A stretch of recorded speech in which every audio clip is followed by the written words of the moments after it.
is my very dirty C5 Corvette that I purchased 4 months ago. And this is the considerable oil leak that it has developed, and it continues to get worse every day. Now, as you guys have heard, my car is already pretty loud.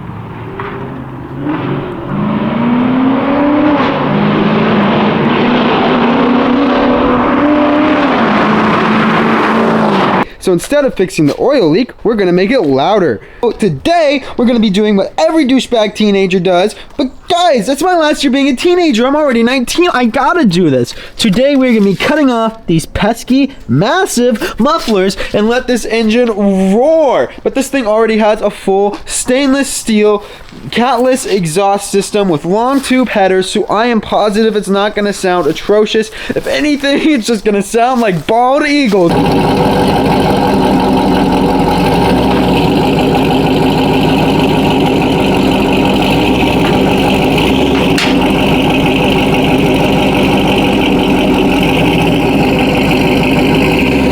That is how you, by yourself, get the rear wheels onto ramps on a lowered C5 Corvette. I had to use a couple pieces of wood, and I just took my time because I didn't want to scrape the front, and I didn't want to go off the back of the ramp, so I was very cautious.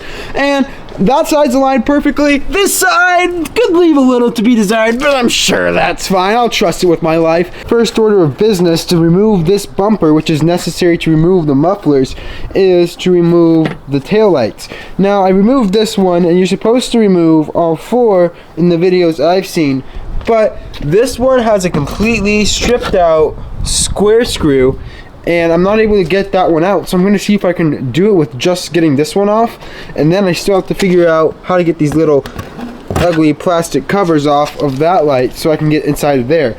Then, after I do all of that, I got to remove all of these little bolts on the trunk, and once I get all those off, then my audio cutout.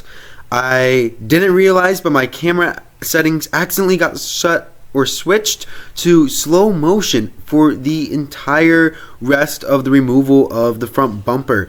And so let me just tell you what I was doing. There I was removing the bolts I was showing you, and here I am undoing the exhaust clamps from the muffler so that when the rear bumper is off, I can just slide it right off.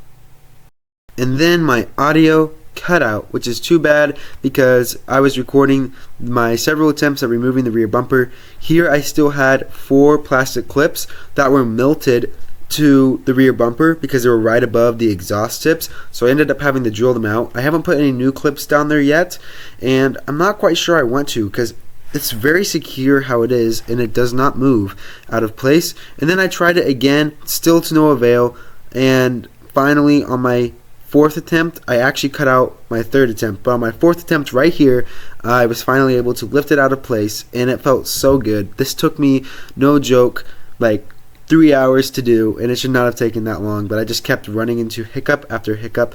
Then I removed the driver's side exhaust, which was full of water, which I'm pretty sure is normal for mufflers. If it's not, let me know down below. I'm not sure, but this exhaust is what I was hearing driving it. I don't have a video of me driving this car when it happens, but sometimes in the lower RPMs it sounds like something's rattling around in the mufflers, and this is what it was. On the passenger side, this muffler was full of little bits of metal rattling around, almost as if the muffler had deteriorated over time. Alright guys, so we have just taken off the mufflers. I just found out for a lot of the video I've been recording in slow motion, so that really stinks. I lost all of that footage and all of those hours of recording for you guys. But we got off the mufflers. We had to do a lot of work. All the lights are here, just sitting on this piece of foam right now. I'm gonna go start it up. It's not a cold start. The cold start was louder, but I've already started it. I'm gonna go start it and give you guys a couple revs.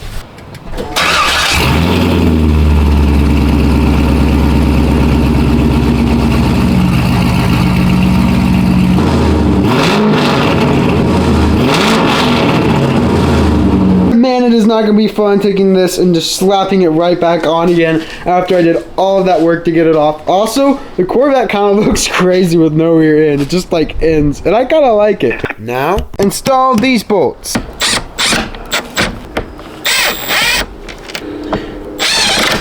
Hey guys, I'm back. It's the next day, and again, the day is almost over. I had church and everything, so that took up a big majority of it, and I'm feeling pretty sick. Probably had to do with working outside in below freezing weather for 14 hours. But anyway, I got the rear fender back on. There's just a few things to button up, like installing these last two lights and this license plate. I went ahead and got the bolts in there installed. I had to do this about 2 or 3 times because it's not perfect yet. You guys can see there's a tiny bit that's sticking up right here, but for the most part we got this thing pretty perfect. And if you guys are Corvette owners or familiar with C5 Corvettes and C6 Corvettes, these rear bumpers are notorious for not aligning perfectly, even from factory, and it doesn't help when you remove it, but I got it pretty dang close. Life with a 26-year-old car when you don't have money is kind of tough. The last step is just reinstalling the old taillight assemblies. I can finally get these beautiful oval headlights back where they belong.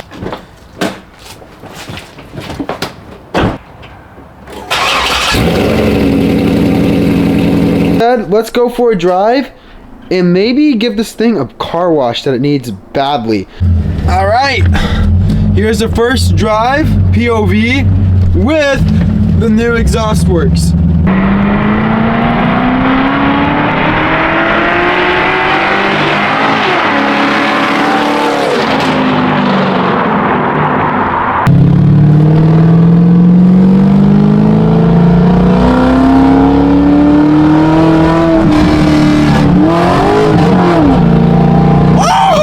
Yes guys, I am aware that it doesn't sound that great, and the videos were kind of muffled and muted of how it actually sounds. It sounds better in person, but this is also not the final iteration of this exhaust. I am going to be adding resonators and titanium tips soon, so stay tuned and please subscribe.